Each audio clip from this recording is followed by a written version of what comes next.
Alright, so right now I wanted to kind of take a look and compare the differences between the iRobot S9 and the i7 and the app, as well we'll also look at the M6 while we're in here.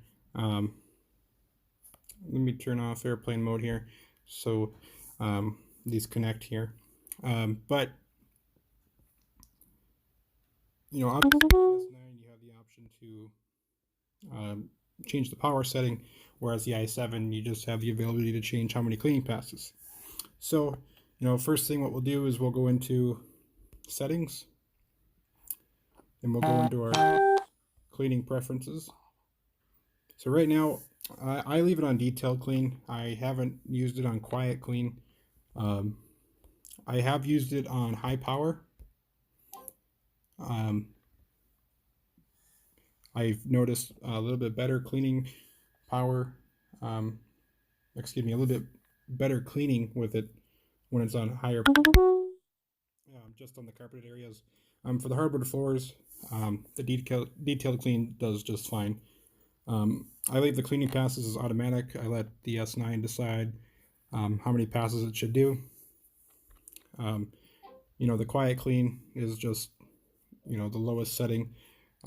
This works good if you wanted to run the robot at night. The robot is a whole lot quieter, even quieter than the i7 in my opinion, when it's in quiet clean. And detailed clean, you're in the middle, so it's not super loud, but it's not quiet enough where I would run it at night personally. And then obviously you have the option to change the bin behavior. So if you want it to pause and cleaning when full and go back to the dock and empty it and resume cleaning, I keep it at that because I don't want it to keep cleaning with a full bin, because then what's the point of that, right? So that's kind of the basics over the cleaning preferences. If you go into your help section, you can look at frequently asked questions. You can go into care and maintenance.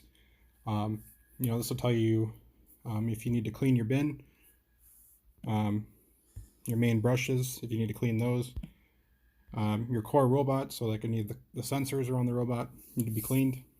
One thing I do wish that iRobot would push with their next software update is notifications for these, because I've been known to forget to check these very often.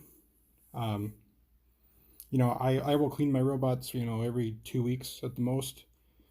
Sometimes more if I've been running them quite a bit, but I always forget to reset this, and so it always would say overdue. So I wish they push a software update that allows push notifications for the care and maintenance section. And then you have the option to buy parts and accessories. So smart maps. So I have 12 rooms in this apartment here. Not actually 12 rooms, but according to the iRobot map. So, with the i7, you're able to set up no-go zones, which I'll kind of show you when we get to that section. But I found that this map is actually really accurate. It does a really good job of cleaning. The reason the living room is kind of oddly shaped is because I have virtual walls, and I left those up while it was doing the training run because I did not want the S9 to go in that area, in case I would schedule a cleaning. So that's the reason why the living room looks a little weird. And then obviously you have the ability to schedule. So if you wanted to create a schedule, just hit the little plus arrow, and you can select which days you want. If you want to do them every day, you can. If you want to do it just once, you can. You can clean all your rooms, or you can choose rooms, and you can select the power settings. So if you wanted to have your robot clean during the night while you were sleeping, but you wanted to use quiet clean, you could totally do that, which I think is pretty cool. Or if you have some higher carpeted areas with a lot of activity, and you want the S9 to clean those areas every day on the high power setting, you can go ahead and do that. You can also select the cleaning passes. Now, one thing to keep in mind is, if you're running the S9 at high power, you don't get as long of a cleaning run as you would on detailed clean or even quiet mode. And so that's basically it for the S9. We'll jump over to the i7. So again, schedule. These are some of the schedules I set up, just random times. The reason I have it set up for 1840 is because that's around the time we both get home. And so I like to make sure that we're both home before the robot runs, just in case we forget to pick something up. And so for the i7, you can do the same thing. You can choose your rooms, you can clean all your rooms, but you don't have the option to select the cleaning power. You can just do cleaning passes. I found that the i7 cleans a little bit better on 2 passes. That's just my personal observation. Maybe others have seen that. The smart maps. Again, room dividers, room labels.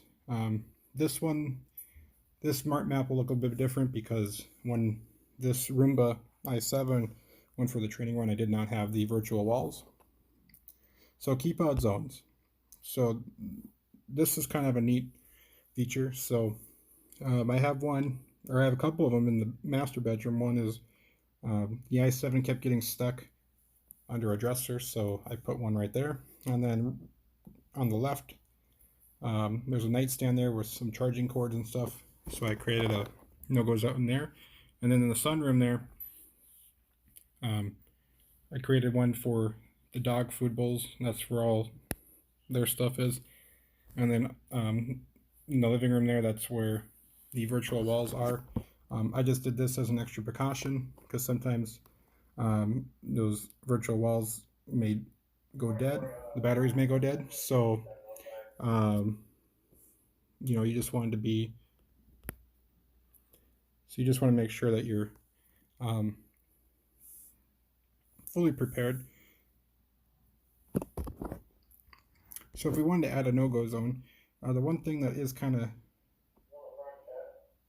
not cool about this is you aren't able to actually draw them. They're just squares, so you can adjust the size. So if you wanted to block a whole area, you could, but you can't actually draw them like you could with the Neato D7 and some other vacuums.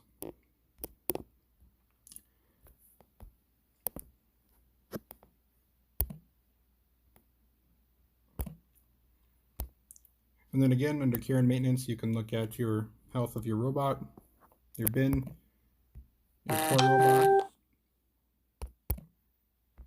your debris extractors,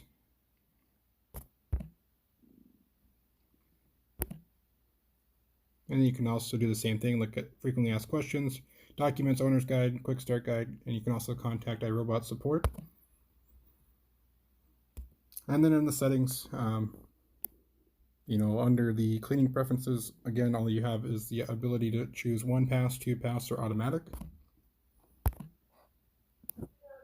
And then, you can look at the software versions. And also for the i7,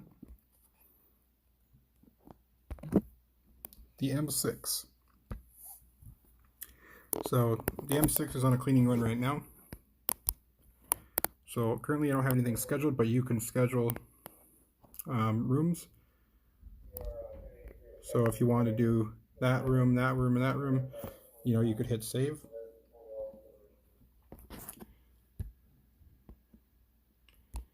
The smart map.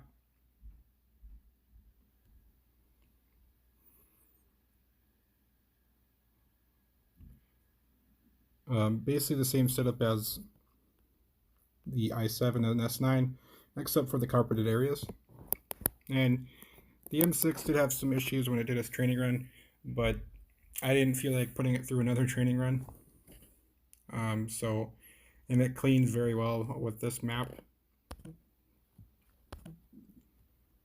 And then this other smart map that's still learning, this is for our master bathroom that the M6 can't pass on carpet to get to, so I actually have to put it in there and have it clean.